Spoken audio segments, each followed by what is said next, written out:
따라서 새 사람이 되라. 오늘 말씀은 12절에서 17절까지 이어지는 말씀입니다. 편의상 나눈 거지 본래의 말씀은 12절부터 17절까지 새 사람에게 주시는 말씀입니다. 어제 지난 2시간에 걸쳐서 5절서부터 11절까지 이것도 하나의 본문이에요. 옛사람의 모습에 관해서 옛사람에 관해서 말씀한 내용입니다.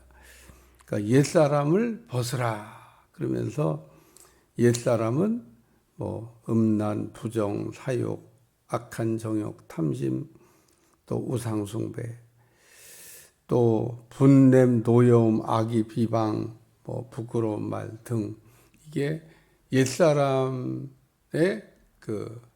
일때 가지고 있던 것들이다. 그래서 이런 옛사람이 때 우리가 예수님 알기 전에 예수님 믿기 전에 우리에게 있던 것들이 이런 것들인데 이런 것들은 벗어버려야 된다. 왜? 새 옷을 입어야 되니까. 오늘 벗어버리지 않으면 어떻게 되냐? 그럼 새 옷을 못 입어요. 그러니까 새 옷을 입고 싶은 마음만 가지고 새 옷이 입어지는 게 아니라 옛 옷을 벗어버려야 이런 것들을 이렇게 벗어버리듯이 옷을 벗듯이 벗어버려야 그래야 이제 새 옷을 입는 거다라는 겁니다. 오늘 524장 찬송을 불렀는데 524장 찬송가의 그 중심 단어가 뭐냐면 기쁨입니다. 기쁨. 수가라고 하는 동네에 살던 여자에게 목마름이 있었는데 어떤 목마름이 있었냐면 기쁨이 없는 겁니다. 뭘 해도 기쁨이 없는 겁니다. 돈 많은 남자하고 살아봤는데 돈만 많으면은 행복할 거라고 생각했는데 별거 아닌 거예요. 이 수가성 여인이 우리에게 주는 아주 여러 가지 의미가 있습니다. 목사님들이 다 그렇게 설교해요. 수가성 여자가 결혼을 여러 번 했잖아요. 그러니까 이런 분도 만나보고 저런 분도 만나봤을 거라고 얘기하잖아요. 우리는 그런 인생을 살아볼 수가 없는데 수가성 여인은 목이 말라. 이 목마르다는 게 뭐냐면 기쁨이 없다는 거예요. 그래서 권세가 있는 사람. 요즘 보면 세상 권세 있는 분들 보면 참 세상 권세가 좋긴 좋다. 그런 생각이 들잖아요. 참 권세 있는 사람들, 권세 아무것도 없는 사람과 비교할 수 없는 정말 혜택을 누리잖아요. 혜택. 판사가 오라는데 어디를 감히 10분 늦게 가고 어디를 감히 몸이 불편해서 못 간다니 그런 얘기 있을 수가 없어요. 그게 권세입니다. 그런 거 누리고 싶으면 권세를 얻어야죠. 우리가 보듯이 그러잖아요. 참 권세가 좋긴 좋다. 근데 권세 있는 사람하고 살아도 봤을 것 같아요. 근데 별거 아니야. 기쁨이 없어. 돈 많은 사람 별거 아니야. 그러면 좀 공부 좀 막하니 똘똘한 사람하고 그래서 교수님하고도 살아봤는데 그것도 별거 아니야. 세상적으로 좋다는 거 다 해봤는데 이 여자에게 기쁨이 없는 겁니다. 그래서 갈증이 나는데 예수님을 만난 다음에 갈증이 해결됐다는 얘기를 하고 예수님이 주시는 생수를 받아 마셨더니 기쁨이 있다. 오늘 우리에게 치유가 일어나야 됩니다. 치유. 오늘 우리가 고침을 받아야 되는데 이 수가성 여인이 예수님 만나면서 치유가 일어난 거예요. 치유. 고침을 받은 겁니다. 그러니까 여러분 안 고쳐지면 우리가 병 들어 있으면 어떤 증상이냐면 이 수가성 여인처럼 기쁨이 없어요. 내게 기쁨이 사라지거나 기쁨이 없으면 누가 나한테 별소리 다 해도 나는 아직 건강하지 않은 겁니다. 그리고 병 들어 있는 겁니다. 오늘 우리가 예수님 안에 기쁨이 있다. 그럼 누가 뭐래도 건강한 거야. 우리 지금 오늘 읽은 12절 말씀부터 17절까지의 이 모습이 우리에게 없으면 안 건강한 겁니다. 오늘 이 말씀을 이렇게 저도 새벽에 준비하면서 새벽에 다시 다 읽어봐요. 다시 읽어보고 이렇게 노트에다 또 메모도 하고 설교해야 되니까 아유, 뭐 목사님 뭐 목회 몇십 년 했는데 뭐 안 받아서 설교하실 수도 있지. 그렇지 않습니다. 매번 나올 때마다 성경 본문 다시 보고 다시 또 묵상하고 다시 또 하고 그렇게 합니다.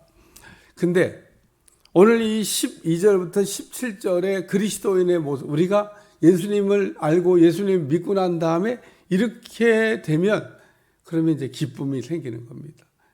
막 생수와 같은 기쁨. 그러니까 우리는 뭐 힘들고 어려운 거는 우리가 인생을 살면서 이래도 힘들고 저래도 힘들고 우리가 세상에 사는 건 다 힘들어요. 천국 가야 하나 뭐 그 십자가가 벗어지지. 우리가 사명을 이게 지고 갈 때 사명의 십자가가 무겁잖아요. 그게 무겁지 않다고 얘기할 사람 없고 힘들지 않다고 얘기할 사람이 없어요. 그러나 오늘 우리에게는 누구도 빼앗아갈 수 없는 기쁨이 있어야 된다는 겁니다.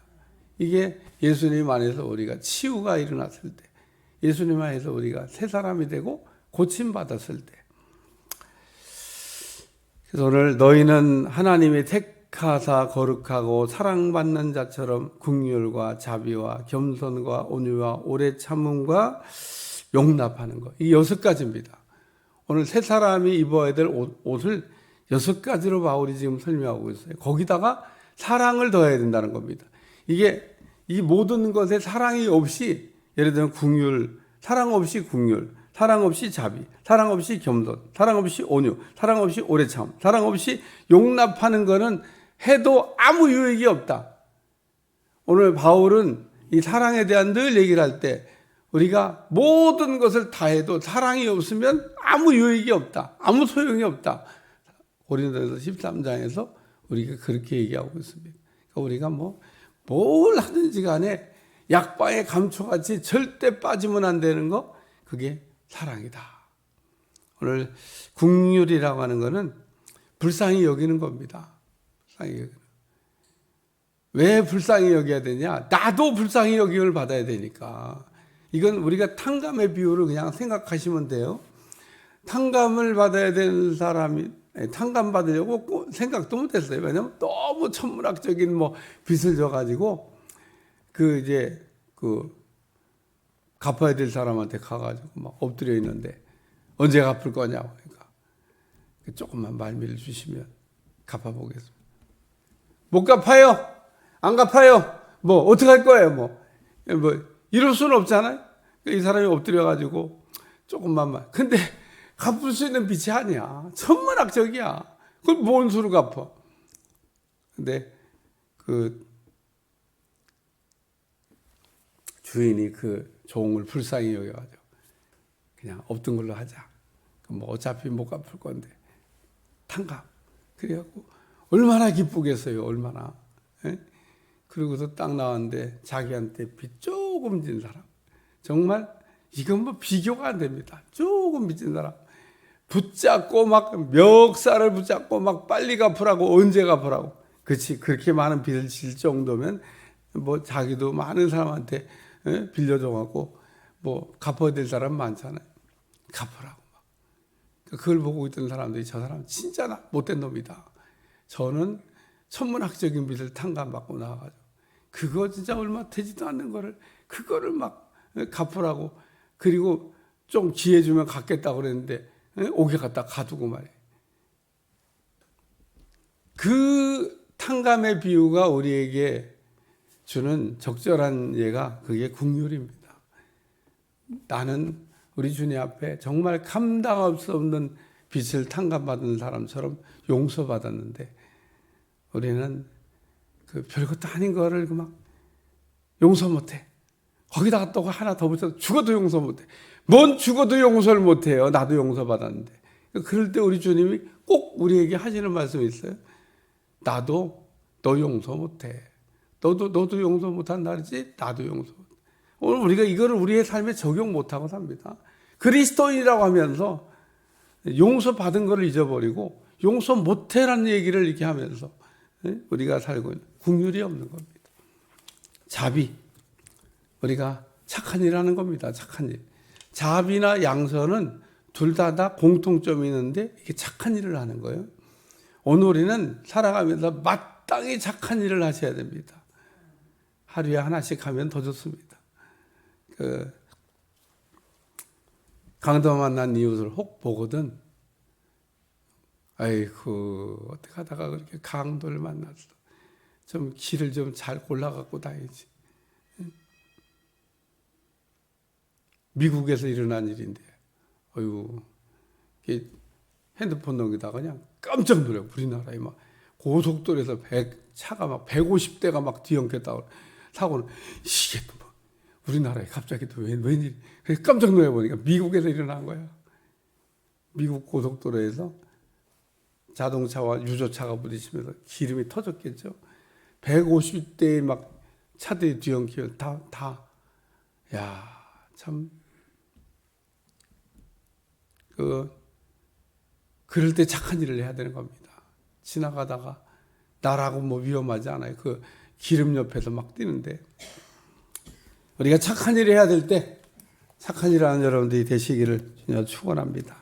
겸손, 이게 자리를 아는 겁니다. 자리를 모르면 그게 교만이에요. 자기 자리를 알아야 되는데 사람들은 자기 자리를 몰라. 모든 게 다 내 자리라고 생각을 해요. 그리고 그 자리를 안 주면 섭섭하다고 해요. 저 자리가 내 자리인데요. 내가 저 자리에 가면 내가 잘 텐데 막. 자리를 아는 게 그게 겸손입니다. 우리는 하나님이 나를 어떤 자리에 갖다 놓든지 간에 내게 주신 자리에서 내가 최선을 다해라. 그게 겸손입니다. 그리고 온유, 이거는 쓰시기에 합당하게 길들여져 있는 것을 온유라 그래요. 오늘 나는 주님이 쓰시기에 합당하게 길이 잘 들여져 있나, 훈련되어져 있나.